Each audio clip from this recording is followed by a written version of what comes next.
Pas konfirmimit zyrtar të se Shqipëria është tashmë territor i pastër nga sëmundjet të ngjitse të baktive të imta, autoritetet e Kosovës kanë vendosur heqjen e kufizimeve për importin e tyre nga vendi ynë.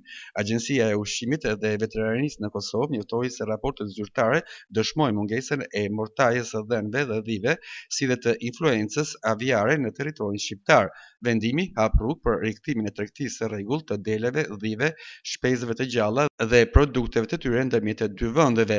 Në qarkun e Kukësit, ku blegtoria përbën një nga shtyllat kryesore të ekonomisë lokale, ky zhvillim shihet si një lehtësim i rëndësishëm për fermerët dhe mbashtruesit.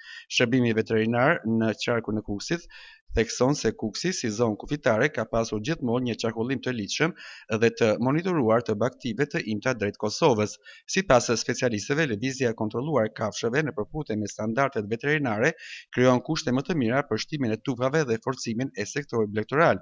I njohur për mbashtrimin tradicional të delës rut dhe dhis, Kuksi mbetet një nga zonat më të rëndësishme për baktinë e imët në vend.